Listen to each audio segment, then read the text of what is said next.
말씀 한 구절을 옆에 있는 구절입니다. 1장 5절입니다. 같이 보기 시작하겠습니다.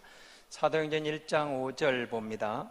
요한은 물로 세를 베풀었으나 너희는 몇 날이 못되어 성령으로 세를 받으리라 하셨느니라. 아멘. 저는 예수 믿고 나서 성령 세례란 말을 들어봤습니다. 성령 충만이란 말도 들어봤습니다. 오늘 저는 이 본문을 가지고 성령 충만에 대해서 설명을 하려고 합니다. 그런데 여러분, 성령 세례를 먼저 이해를 하시면 좋겠습니다. 여러분은 이제 세례교인이 됐다, 하나님의 자녀가 됐을 때 대부분 세례받은 성도들입니다. 그런데 이제 성령 세례는 그럼 뭐냐? 나는 과연 성령 세례를 받았느냐 하는 이제 의문이 생기게 됩니다. 네, 여러분, 요한의 세례, 우리는 물 세례 그렇게 말하죠. 근데 예수님은 우리에게 성령 세례를 약속하셨습니다. 그럼 우리는 과연 누구냐? 물 세례 받은 사람이냐, 성령 세례 받은 사람이냐 하는 이제 의문이 생기게 됩니다. 그런데 여러분, 성령 세례는 물 세례를 받을 때 임하기도 하고, 그리고 우리가 알 수 없는 가운데 내 안에 임하기도 합니다. 성령 세례 받은 증거가 그럼 뭐냐?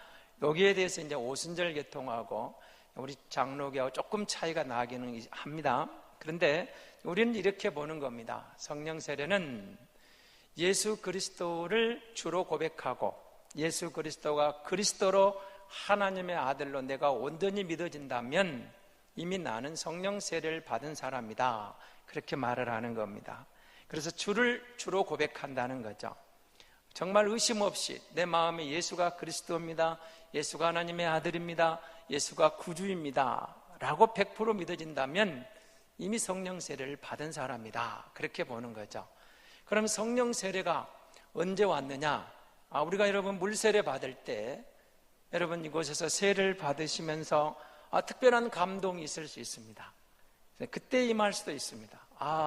성령 세례를 그때 하나님 내게 부어주셨다. 나는 물 세례를 받는 가운데 주님에 대한 확신이 오고 내 죄에 대해서 회개가 되고 나는 예수님이 온전히 믿어지는 특별한 감동, 떨림이 있다, 감동이 있다, 그랬을 때 그렇게 올 수도 있습니다. 그런가 하면 여러분, 우리가 예수 믿고 믿음 생활 해가는 가운데 이슬비에 옷 젖는다는 말이 있죠. 어느덧 내가 신앙생활 해가는 가운데 내가 의심했던 주님에 대한 것들이 다 거치고 예수 그리스도가 온전하게 내 주로 그리스도로 믿어지는 순간이 왔어요. 여러분, 처음에 여러분 교회에 와서 예수가 그리스도다, 예수가 주님이다, 여러분 천국에 소망이 있습니다 라고 말할 때 잘 믿어집니까? 저는 잘 안 믿어졌어요. 근데 어느 날 제가 그게 다 믿어지더라고요. 성경이 하나님의 말씀으로 받아들여지고 예수가 그리스도입니다, 예수가 주님입니다, 나는 예수님 없이는 안 되는 인생입니다, 그런 고백을 제가 할 수 있게 되었습니다. 그래서 그렇게 가볍게 우리 이슬비에 옷 젖듯이 우리 가운데 오는 성령 세례, 그러니까 우리는 그렇게 보는 거죠. 특별한 표적이 있을 수도 있지만 없을 수도 있다, 그렇게 보는 겁니다. 그런데 이제 오순절 계통에서는 조금 다르게 해석을 하죠. 성령 세례를 받으면 반드시 방언을 한다, 아니면 반드시 어떤 체험이 있다, 이렇게 이야기를 하는 겁니다. 근데 여러분, 한 가지만 여러분 묻겠습니다. 방언은 하나님의 선물이죠. 은사입니다. 그러니까 은사는 모든 사람에게 주시는 게, 필요한 사람에게 주시는 겁니다. 그래서 방언이 성령 세례의 증거라 하기에는 조금 문제가 있는 겁니다. 하나님의 은사이기 때문에 받을 수도 있고 안 받을 수도 있어요. 은사는 모두에게 주는 게 아니고 필요한 사람에게 주는 게 은사이기 때문에 그렇습니다. 우리는 그렇게 보는 거죠. 근데 오늘 우리 함께 본 말씀은 이제 오순절 날이 되었습니다. 여러분, 이 오순절 날은 이스라엘의 3대 절기 중에 하나입니다. 6월절을 지키고 77절 혹은 오순절이라고 그러죠. 그리고 마지막 저들은 초막절 혹은 수장절로 지켜지는 이 3대 절기를 지키면서 하나님 앞에 나아갔습니다. 성령이 된 성도라면 반드시 이 3대 절기를 빠뜨리면 안 됩니다. 6월절 무교절, 77절 오순절, 초막절 수장절, 표현을 조금씩 다르게 합니다만은 같은 맥락으로 보시면 됩니다. 이 3대 절기를 지키게 됩니다. 이 3대 절기를 지키게 되는데 원래 오순절은 보리 수확을 시작하면서 밀 수확을 마쳤던, 그러니까 수확을 마무리하고 그 마지막 거둬들인 밀을 가지고 떡을 만들어 가지고 하나님 앞에 감사 제사를 드렸던 수확의 절기였던 겁니다. 근데 이게 나중에 오순절을 그 시내산에서 하나님의 말씀을 받은 날로, 그리고 신약 시대에 와서는 여러분 이제 우리에게 뭐가 옵니까? 오순절 성령 강림 날 그렇게 말하죠. 성령이 오신 날 그렇게 말하는 겁니다. 그래서 여러분, 자, 성령 세례는 내가 알 수도 있지만 나도 모르는 사이에 임할 수도 있다. 성령 충만은 어떻게 해야 될까요? 매일매일 사모하며 받아야 됩니다. 그러면 성령 충만을 매일매일 사모하라, 이 말에 대해서 종교개혁자 마틴 루터가 아주 유명한 말을 했습니다. 500년 전에 루터가 종교개혁을 부르짖고 나와서 성령 충만을 이렇게 설명을 했습니다. 여기 남자들은 매일 아침이면 하는 일이 있죠. 우리 여자분들하고 다른 게 한 가지 하는 게 있습니다. 수염을 깎아야 됩니다. 오늘 아침에 여러분 면도를 하셨죠? 남자분들은 매일매일 수염을 깎아야 돼요. 오늘 깎아서 내일 안 깎아도 되는 게 아닙니다. 그럼 여자분들도 하는 게 있습니다. 여러분, 오늘 방 청소를 했어서 내일 방 청소 안 해도 됩니까? 방 청소도 오늘 했지만 내일 하듯이, 수염을 오늘 깎았지만 내일 깎듯이, 우리 마음의 방, 우리 심령의 방도 매일 청소가 필요합니다. 그래서 여러분 성도는 매일 아침에 성령 충만을 사모해야 돼요. 하나님, 오늘 하루 내가 성령 충만한 가운데 하나님의 사람으로 승리하게 도와주십시오. 죄악 많은 세상에서 죄악의 유혹에 빠지지 않게 하시고 하나님의 사람으로 진리 안에서 바른 길을 걸어갈 수 있도록 성령님 도와주옵소서. 우리가 매일매일 성령 충만을 사모할 때 그 성령이 끌려서 하나님의 사람으로 주님과 동행하는 즐거움과 기쁨을 맛보게 되는 것입니다. 그래서 성령 충만은 매일 사모해야 됩니다. 성령 세례는 한 번이면 족합니다. 여러분, 우리 그 세례를 말할 때 특별히 군대 세례를 받으신 분들이 가끔 그런 말 합니다. 다시 세례를 받고 싶은데요. 그런 분도 있고, 군대에서 세례 받았는데 됩니까? 그런 분도 있어요. 사실 여기에 대해서 논란이 좀 없지 않아 있기는 합니다. 어떤 때는 막 2,000명, 3,000명 훈련소 가면은 저도 막 3,000명 세례 줄 때가 있거든요. 뭐 5,000명이하고 뭐 신기록이다 막 이렇게 말하기도 해요. 그러면 그때 훈련생들에게 제대로 교육이 됐느냐, 이런 문제가 됩니다. 근데 어쨌든 막 3,000명, 5,000명을 세례를 주고 나서 이 세례가 어떻게 유효하냐, 이런 논란이 있어요. 그러나 우리가 분명히 믿는 것은 거기에 있는 군목들이, 거기에 있는 군종들이 그들에게 어쨌든 단기간에 신앙교육을 시켰고 예수를 주로 믿는 사람들을 데려놓고 수십 명의 목사님들이 세례를 주는 그 현장을 우리는 부인할 수 없는 겁니다. 그래서 그 군 세례도 우리가 인정을 하는 거예요.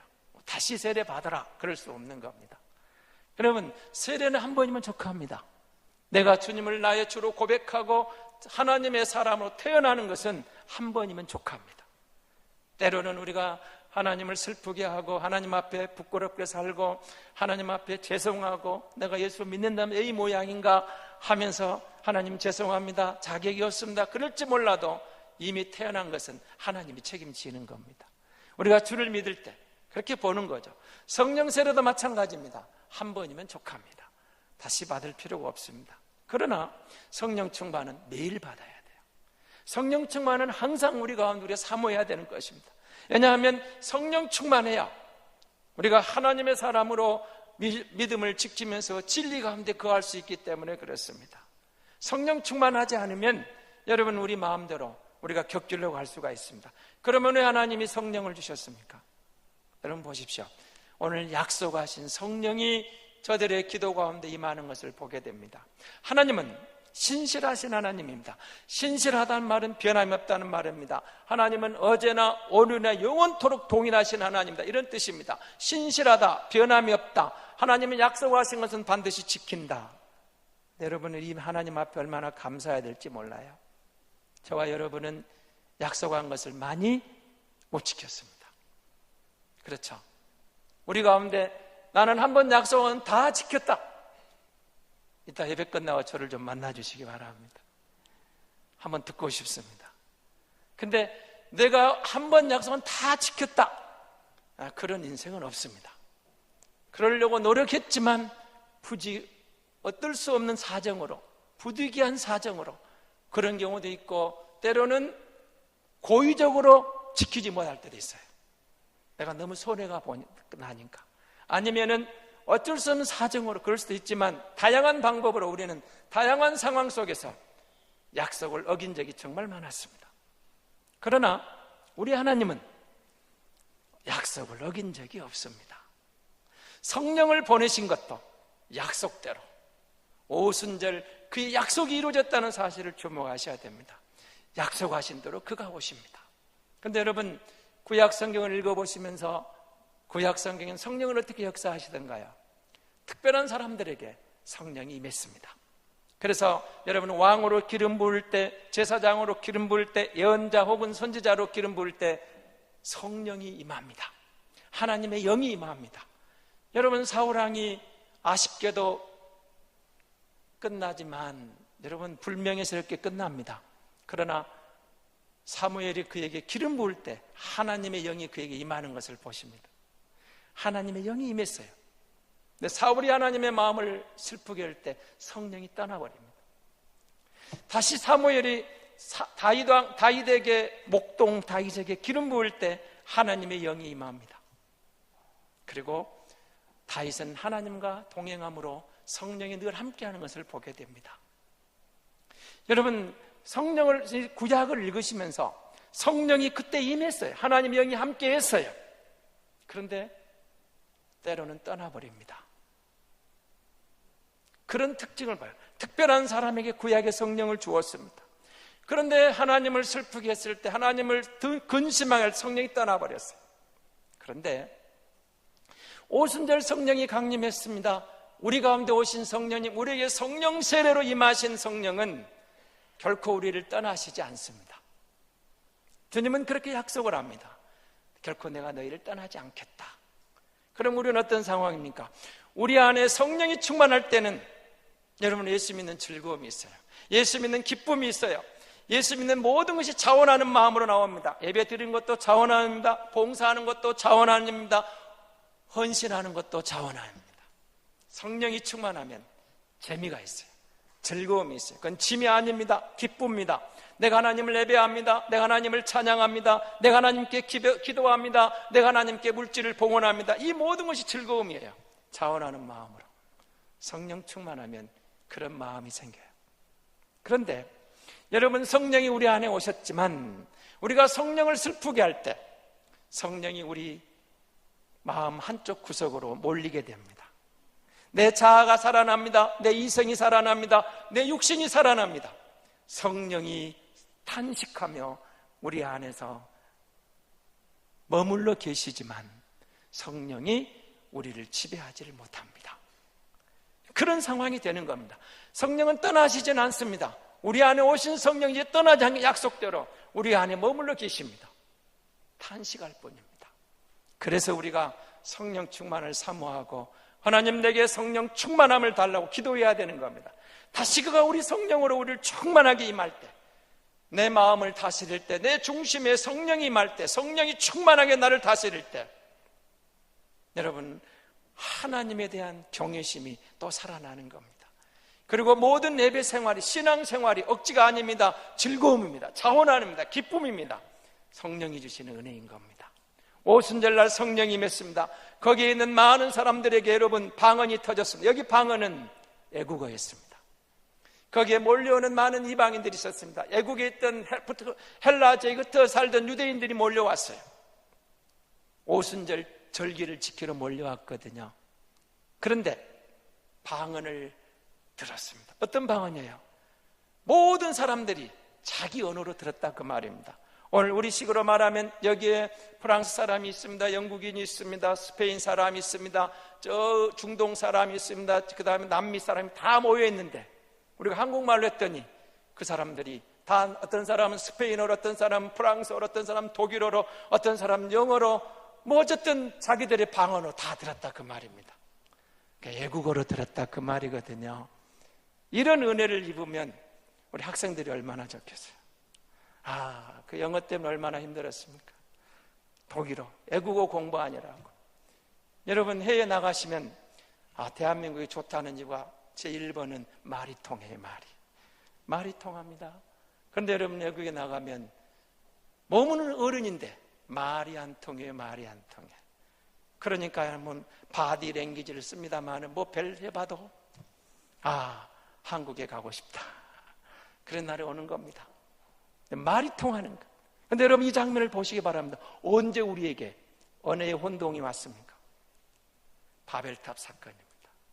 여러분 창세기 11장을 보면 바벨탑 사건 때문에 언어가 혼동되고 하나님 흩어버려요.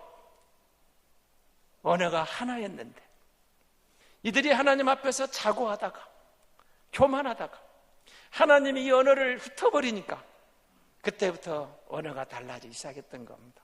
그런데 놀라운 일이 일어났죠. 성령이 오시니까 언어가 하나 되었습니다. 특별히 외국어를 쓰지 않아도 그 말을 했더니 모든 사람이 알아들었어요. 여러분 우리에게 뭔가를 암시하는 게 있죠. 하나님의 세계는 여러분 우리가 말이 통하는 세계가 된다 그 말이에요. 말이 통하는 세계. 성령이 오셔서 각 사람의 언어를 통하게 하셨다 그 말입니다. 그가 우리 가운데 오셨습니다. 여러분 그 불같은 혀들이 여러분 그 불이 타오르는 모습을 보십시오. 막 이렇게 갈라지는 모습이 보이죠. 그 성령이 오는 것을 주변의 사람들이 봤다는 겁니다. 느꼈다는 겁니다. 눈으로 목격했어요. 특별한 상황입니다. 그럼 여러분 이 장면은 이 한 번이면 좋겠습니다. 왜냐하면 여러분 예수님이 십자가를 지시고 골고다를 어리시고 하나님의 어린 양으로 온 인류의 죄를 대속하시고 십자가를 지셨습니다. 이것은 한 번이면 좋겠습니다. 우리 주님은 두 번 죽을 필요가 없어요. 한 번 죽으심으로 우리 모두에게 구원의 길을 열어주신 겁니다. 1000년이 지났습니다. 2000년이 지났습니다. 예수님은 2000년 전에 십자가를 지셨지만 오늘 내게 구원의 은혜를 주시는 겁니다. 그것을 믿음으로 오늘 주님이 다시 이곳에 오셔서 십자가를 질 필요가 없는 겁니다. 그가 십자가를 한 번 지심으로 모든 인류에게 영향을 준 것처럼 오순절 성령이 임할 때 그 특별하게 임했던 그 성령이 이제는 모든 성도에게, 모든 민족에게, 모든 그의 백성들에게 영향을 주는 겁니다. 성령이 임하는 거예요. 그래서 여러분 이런 사건들은 그때 한 번 임했다, 이걸 우리는 단회적 사건이라 그렇게 말하는 겁니다. 예수님이 십자가를 지는 것도 한 번이면 좋겠습니다. 성령이 우리 가운데 오시는 특별한 사건도 한 번이면 좋겠습니다. 그리고 우리에게 이제는 이곳에 이 땅에 임한 주의 성령이 예수 그리스도를 믿는 사람들 마음에 들어오는 겁니다. 그래서 요한계시록 3장 20절 이렇게 말합니다. 볼지어다 내가 문 밖에 서서 두드리니 누구든지 내 음성을 듣고 문을 열면 내가 그에게로 들어가 그로 더불어 먹고 그는 나로 더불어 먹으리라. 주님 우리 마음의 문을 두드리시는 겁니다. 내가 내게 들어가겠다. 마음의 문을 엽니다. 여러분 이 요한계시록 3장 20절을 그린 성화가 문짝이 있고 예수님이 문을 두드린 장면이 있어요. 여러분 집에 혹시 그런 성화 있으면 주목해 보시기 바랍니다. 문고리가 없습니다. 밖에서는 문을 열 수가 없어요. 밖에서는 문을 열 수가 없는 겁니다. 우리 마음의 문은 나만이 열 수가 있는 겁니다. 하나님은 저와 여러분을 사람으로 지으셔서 자유인격을 주시고 하나님 형상을 따라 지음받은 사람으로 지으시고 우리에게 특별한 자유의지를 주셔서 우리에게 마음의 문을 열 수 있는 권한을 주신 겁니다. 아무도 우리 마음의 문을 강제로 열 수가 없어요. 여러분 아무리 내가 누군가를 사랑하고 짝사랑을 찾아가서 사람의 마음의 문을 마음대로 열 수 있습니까? 못 엽니다. 억만금을 줘도 권력으로 협박을 해도 여러분 우리가 권력에 굴복할 수는 있지만 마음의 문은 얼마든지 닫혀버릴 수가 있는 겁니다. 돈을 주고 마음을 사는 것 같지만 사는 것처럼 보여도 내 마음은 닫아버릴 수 있는 겁니다. 마음의 문은 내가 열어야 열리는 겁니다. 주님 우리 마음의 문을 두드리는 겁니다. 내가 내게 들어가겠다 두드리시는 거예요. 우리 마음의 문을 여는 거예요. 성령 우리 마음의 문을 열어요. 그때 우리가 내 마음으로 주님을 영접하면 주님이 내 안에 들어오시는 겁니다. 우리는 그것을 예수를 영접한다, 성령을 영접한다, 성령을 내 안에 모신다 그렇게 말하는 겁니다. 여러분 우리가 그 성령을 모실 때 영안이 열리는 겁니다. 말씀이 깨달아집니다. 기도할 때 힘이 생깁니다. 기도의 능력을 받게 됩니다. 찬양하는데 주님에 대한 경외심이 나오는 거예요. 예배 생활이 즐겁습니다. 찬양이 즐겁습니다. 기도가 즐겁습니다. 주님을 찾는 것이 나의 기쁨이에요. 억지가 아니에요. 마지못해 사는 게 아니에요. 억지로 나오는 게 아니에요. 누군가에 끌려오는 신앙생활이 아니야. 내가 예전에 왜 기쁨을 몰랐는지 주님이 나와 함께하는 이 기쁨, 성령이 주는 이 기쁨, 주님 감사합니다. 이 넓은 우주를 보면서, 자연을 보면서, 푸른 포기를 보면서, 새한마리를 보면서 주님의 손길을 느낍니다. 주님 감사합니다. 감사합니다. 감사합니다. 이런 말이 나오는 거예요. 성령이 내 안에 오시니까 하나님의 임재가 경험되는 겁니다. 성령이 내 안에 오시니까 이웃이 달리 보이는 거예요. 이제는 나만 생각했어요. 나만 좋으면 됐어요. 이제는 이웃을 배려하게 됩니다. 상대방을 배려하게 돼요. 내 유익만을 구했어요. 이제는 상대방의 유익을 구하게 됩니다. 나만 좋으면 돼가 아니라 내가 희생해서라도 상대방을 살릴 수 있다면 기꺼이 나를 희생하는 마음이 생깁니다. 성령이 주시는 마음입니다. 원래 우리에게는 죄인된 죄인의 마음에는 그런 마음이 없었어요. 죄인은 자기밖에 몰라요. 자기 유익만을 챙겨요. 오직 나만 좋으면 돼. 나만 편하면 돼. 나만 잘 되면 돼. 내 자식만 잘 되면 돼. 거기에 머물러 있었어요. 성령이 오시고 보니까 이웃이 보여요. 주변 사람들이 보여요. 하나님의 섭리의 손길이 보이는 거예요. 그리고 이웃의 아이에게도 여러분 말없이 장학금을 줄 마음이 생기는 거예요. 그런 마음이 생기는 거예요. 성령이 주시는 마음입니다. 그래서 우리는 성령 충만을 사모하는 겁니다. 여러분 성령 충만해야 돼요. 예수 믿는 성도답게 살고 싶습니까? 믿음의 사람으로 열매 맺고 싶습니까? 믿음의 사람으로 승리하고 싶습니까? 성령 충만을 기도하십시오. 우리가 성령 충만하면 어떻게 될까요? 사역을 감당하게 됩니다. 여러분 이들이 성령 충만 받고 나면 무슨 일을 합니까? 하나님의 나라를 위하여 봉사합니다. 하나님의 영광을 위해 뛰어갑니다. 12제자가 예수님을 부인하고 예수님을 팔고 뿔뿔이 터졌는데 성령을 받고 나니까 뭐가 됩니까? 놀랍게도 저들이 다 죽기까지 복음을 증거합니다. 사명을 감당했습니다. 내게 주신 사명을 발견했습니까? 이 사명을 발견했습니까? 그렇다면 이 사명을 감당하기 위해서 성령 충만을 구하십시오. 내가 성령 충만하면 하나님이 내게 주신 사명을 감당할 수 있기 때문입니다. 성령이 임했습니다. 하나님의 약속이 성취됐습니다. 성령이 왔습니다. 주신 사명을 감당할 수가 있었습니다. 하나님은 우리에게 성령을 보내셔서 주님은 그렇게 기도하셨죠. 내가 가는 것이 너에게 유익하다. 내가 떠나면 보혜사 성령이 너에게 오겠다. 보혜사 성령, 돕는 자를 보내시겠다는 건 얼마나 감사한 일입니까? 성령님이 오셨습니다. 뭐하러 오셨습니까? 나를 도와주시기 위해서, 우리를 도와주시기 위해서 도와주시겠다는 겁니다. 뭘 도와주시겠다는 겁니까? 바른 믿음 생활할 수 있도록. 어떻게 도와주시겠다는 겁니까? 바른 사명 감당할 수 있도록. 내 힘으로는 안 될 것 같은데 하나님의 성령이 도와주셔서 내가 감히 그 일을 할 수 있도록 도와주신다 그 말입니다. 하나님이 성령이 우리 가운데 역사할 때 무익한 내가 그 위대하신 하나님을 위하여, 만왕의 왕을 위하여 쓰임받는 종이 되더라 그 말입니다. 사명을 감당하더라 그 말입니다. 그래서 우리는 성령 충만을 사모해야 되는 것입니다. 성령 충만하지 않으면 안 돼. 성령 충만할 때 여러분 우리가 사명을 감당하게 되는 것입니다. 성령 충만을 기도할 때 하나님의 성령이 우리를 도와주시는 거예요. 하나님의 성령이 우리를 도와주실 때 여러분 우리가 흔들림 없이 믿음을 지키면서 사명을 감당하게 되는 것입니다. 성령이 오셨습니다. 우리 마음의 문을 열면 성령이 우리 가운데 오시겠다 하겠습니다. 성령을 모시고 여러분 믿음 생활 한번 해보십시오. 성령 충만한 성도, 성령 충만을 경험하게 되면 예수 믿는 재미가 뭔가를 느끼게 되는 겁니다. 바로 이거구나. 여러분 성령 충만을 경험하게 되면 세상에 그 무엇과도 바꿀 수 없는 믿음의 환희가 생기는 겁니다. 아, 이거는 그 어느 것과 바꿀 수가 없구나.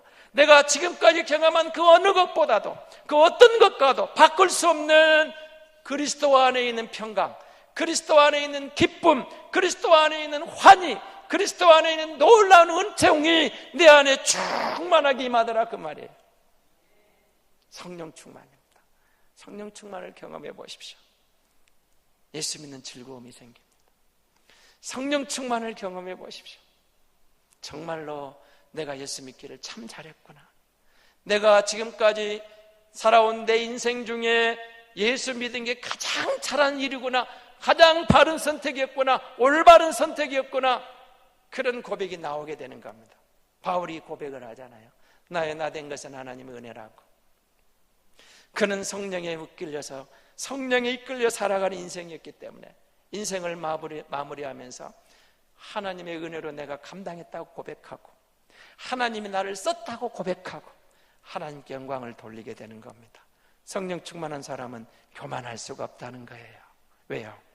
하나님의 성령이 도우셔서 내가 그 일을 했기 때문에 나에게 도와주신 그분에게 영광을 돌리는 겁니다. 하나님께 영광. 나는 누구예요? 쓰임받은 것에 대한 감사가 나오는 겁니다. 그래서 여러분, 성령 충만한 성도는 겸손할 수밖에 없는 겁니다. 하나님이 나를 쓰셨습니다. 하나님이 나와 함께 했습니다. 나 같은 것을 주님이 쓰셨습니다. 그래서 그분에게 영광을 돌리고, 나는 쓰임받은 것에 대한 감사가 나오는 겁니다. 나 같은 걸 또 쓰셨네요. 나 같은 것도 주님이 동행해 주셨네요. 감사합니다. 그런 고백이 나오는 겁니다. 여러분, 종교교육지에 있는 그들의 그 현장에서 제가 느낀 게 딱 한 가지가 있습니다. 종교교육자들은 여러분 복잡하게 살지 않았습니다. 정말 단순했어요. 한 가지가 있습니다. 오직 성경으로, 오직 하나님. 너무 단순했어요. 여러분, 가톨릭 성당 그 관광지를 가보십시오. 얼마나 화려합니까? 외부가 화려합니다. 내부가 화려합니다. 모자이크가 화려하고, 그 건물이 화려하고, 안에 있는 성화가 정말 화려합니다. 개혁교회를 가보십시오. 너무 단순합니다. 너무 심플합니다. 아무것도 없어요. 강대상이 있어요. 그리고 그림 몇 개 안 있어요. 그리고 저들이 한결같이 이렇게 가르칩니다. 십자가를 가르쳐. 십자가를 주목하라. 성경을 가슴에 품습니다. 성경을 주목하라. 성경을 주목하라. 십자가를 주목하라. 십자가를 바라보라. 종교개혁자는 그걸 받게. 너무 단순했어요. 말씀으로 돌아가자. 말씀이 우리의 살 길이다. 십자가를 잊지 마라. 십자가의 은혜가 우리를 살렸다. 이 십자가를 바라보라. 그래서 그들은 십자가를 주목하며 설교를 합니다. 말씀을 가슴에 안고 말씀에 주목하라. 이 말씀이 우리를 살리는 거다. 이 말씀에 주목해야 하나님을 볼 수 있다. 하나님을 바로 섬길 수 있다. 그렇게 일어선 겁니다. 위외에 어떤 인간적인 화려함이나 미사여구가 필요 없다는 겁니다. 사랑하는 성도 여러분, 그렇습니다. 말씀으로 돌아가면 됩니다. 십자가를 바라보면 됩니다. 누가 우리를 도와줍니까? 성령 하나님이 도와주십니다. 우리가 말씀에 주목하고 십자가를 바라보면 성령이 함께 하셔서 믿음의 사람으로 승리하게 하시고, 성령의 열매를 맺어 하나님의 영광을 드러내는 도구로 주께서 저와 여러분을 사용해 주실 줄로 믿습니다. 하나님이 우리 교회를 그렇게 써 주실 줄로 믿습니다.